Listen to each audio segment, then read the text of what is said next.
Beloved, let us love one another because love is from God.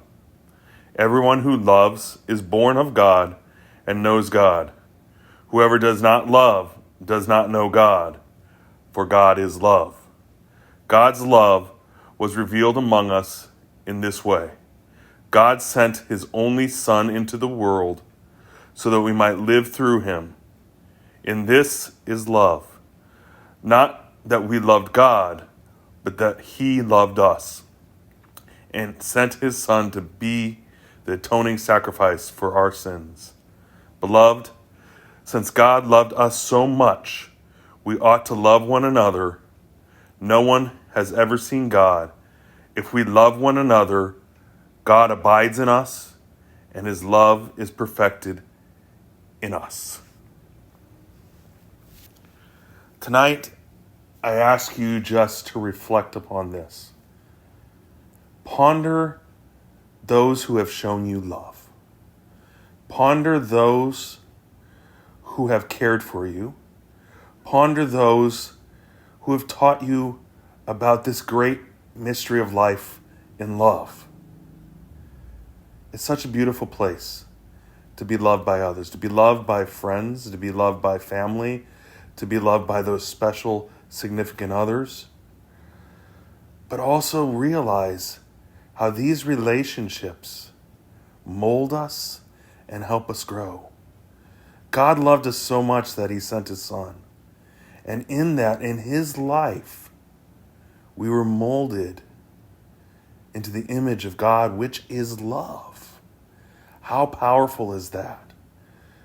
So I'm about ready to let you listen to some more drumming that I actually did while I was on retreat this past week. And I put a mix of pictures from retreat there too. So take a moment to enjoy the music and to ponder how others have loved you and how this is a reflection of God's love in your life.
take time to look at the San Damiano cross. It is a cross within the Franciscan tradition where Francis stood before this cross and reflected upon his call to rebuild the church, a connection to that he had been crucified with Christ, and it is no longer he who lives, yet Christ who lives in him. And it was a reflection to live a life following Christ. So when you take a moment to look upon this, do it in a gaze. In a gaze knowing that the Christ on this cross is a reflection of a Christ who has already risen. A Christ who has already gone before us in our life. And a Christ where the world is wholly and fully alive. And we are called into that.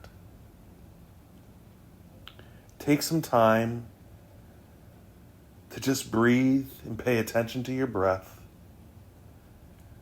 and look upon Christ who gave us love on this cross, and to ponder those who have shown you love, how they gave you love, and how that is what transforms us. This forgiveness that Christ gives that allows us new life. The love that others give us that make life so meaningful. And most importantly, just gaze and be there in this moment of eternity where Christ's suffering is our suffering.